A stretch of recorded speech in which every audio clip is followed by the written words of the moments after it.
I was reading through my comments on my videos this week, and Wolfpack933 commented on my gear after a crash video.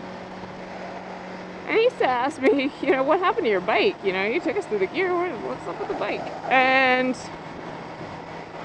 I was like, touche, good sir. I forgot that I never got around to making a crash video. In lieu of doing a crash video, I did want to take some time to point out some things that I learned from being hit by a car. Things that I think every biker needs to know. Namely, how to deal with insurance companies. Not the most exciting topic, I realize. However, what really are you supposed to do when you get hit by somebody who doesn't have insurance? I mean, I feel like, thanks to cars, we all kind of know what to do when we get hit by somebody with insurance, but what about without insurance? Because they don't really train you on that. They just tell you, it's legal, it's mandatory. Everyone must have insurance, and everyone follows the law all the time. No. Actually, some insurance agents that I was talking to were saying that they think 25% of drivers in the whole country don't have insurance, and that's including in states where it is legally required. Through Progressive, which is the only insurance agency I've really done work with, there are at least 3 uninsured motorist policies for motorcycle riders. There is property damage. There is, I don't need to be in this lane, gear replacement, and there is medical. So they were calling me, I think I was out of the hospital, but they were asking me to come in and talk to them before I could walk, because it was a couple weeks before I could walk again. And they're like, come on, we got your check for your bike. And I was like, what happened to my bike? And they're like, we moved it to an insurance lot. We sent out an insurance agent. I was like, did he take pictures? Can I see it? And so they sent me pictures. Made me cry. So they're like, well, we have your money for your property damage policy.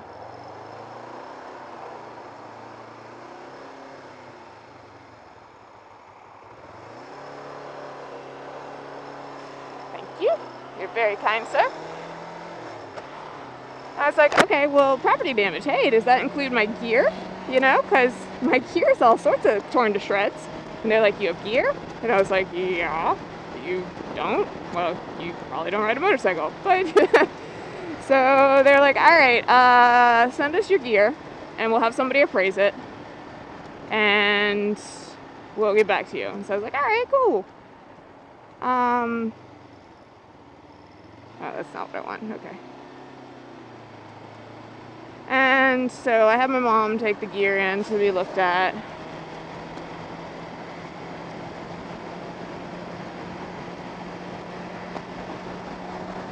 And they called me back and they're like, all right, we're going to add a couple $100 onto your check because of the gear. I was like, all right. And then they're like, all right, so now your medical policy. And I was like, my medical policy? That's a different policy? All right, cool. They're like, yeah, medical policy is for all your medical bills. And I was like, I got a lot of them. They're like, have you received any estimates? Have you received the big bill? And I was like, what's the big bill? They're like, the emergency room bill. It's going to be big. It's going to be huge. Could be up to 50,000, 60,000, 70,000 for however many, for 4 days in the hospital, depending on how injured you were when you went in. And I was like, nope, haven't received a bill. Holy fuck. Sorry, huge ass pothole right there. Haven't received a bill like that. They're like, okay, well, when you do, that's the one we're interested in. That's the one we want to know how big it is, because that's the one that's going to push it over the limit on your policy. And it's like, well, how much is the policy worth? $25,000. I was like, holy cow. Because, I'm a poor college kid. $25,000. Shit. All right, deal. So I get the bill, that bill, and then, I get maybe 2 dozen other bills, And it all ended up being 40-some thousand before my health insurance. And so, I was like, all right. And they cut me a check, no problems, bam, done. They went ahead and once they got that estimate that it was going to be 40,000, and that's well over 25,000, they had absolutely no problems with just paying me my whole policy. And they're like, well, we can't do any pain and suffering payouts. And I was like, oh, okay. And the only reason I even knew what a pain and suffering payout is because my boyfriend had been hit by a car, and he had gotten a couple extra $1,000 for pain and suffering. That is something that somebody else's insurance will pay to keep you from suing for more money, basically. That is my understanding of it.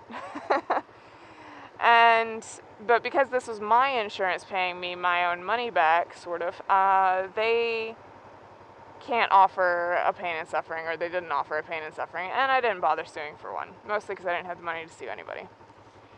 Well, then I approached a lawyer about suing the girl that hit me. And he asked me a couple of questions. He's, where did you get hit? The ghetto. What kind of car was she driving? A crappy one. What happened to the car? I totaled it.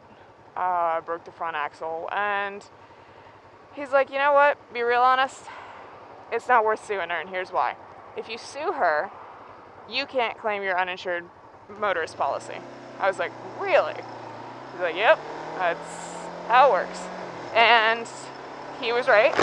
Because when I went to pick up the check, they made me sign a legal disclaimer saying, I'm not going to pursue this woman legally until they get their money back for the uninsured motorist policy. So they have to get back the total, which is a little over $25,000, $27,000 of the three policies combined. They have to get all that back, at which point, theoretically, they will give me back my deductible, which is negligible when we're talking about those amounts of money.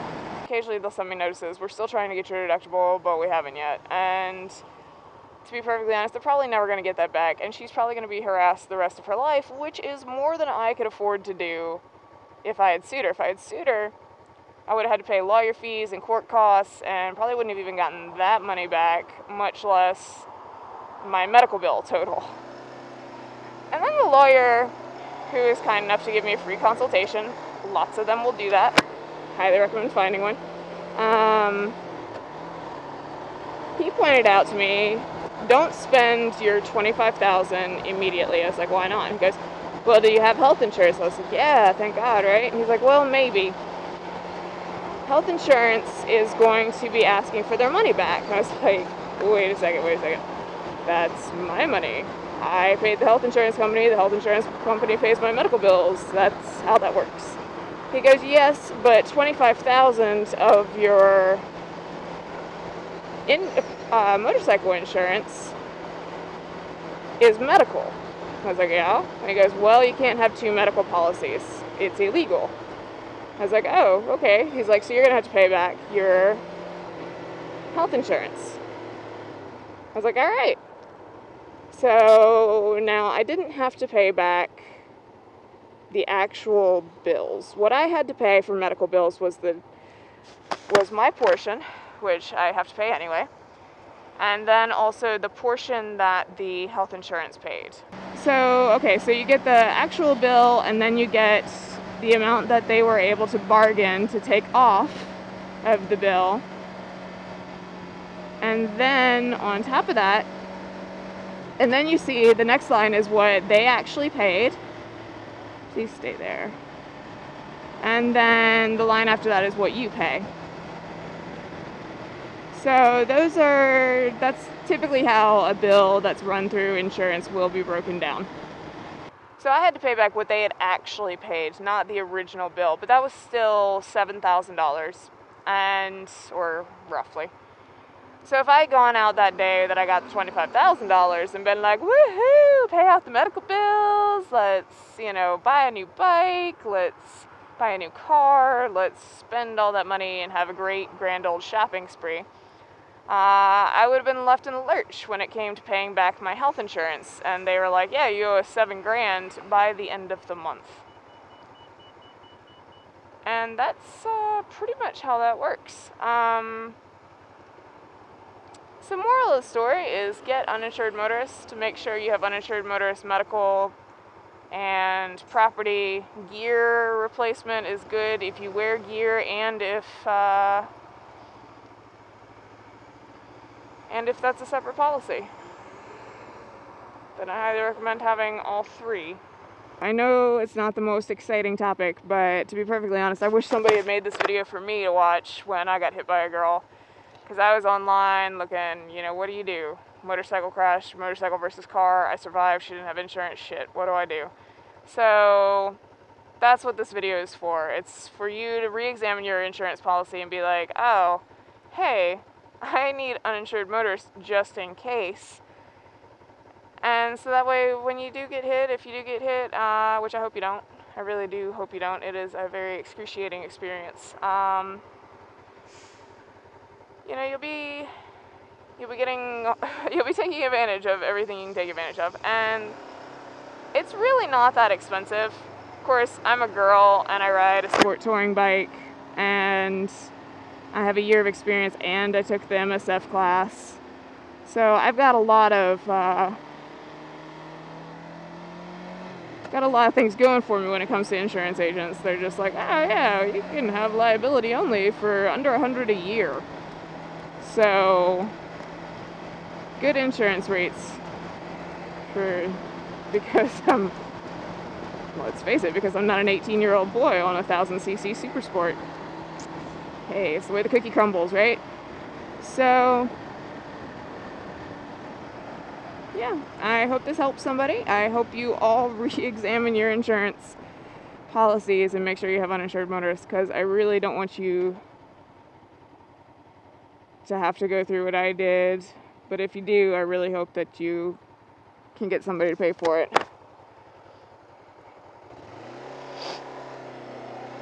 So, and in the meantime, ride safe.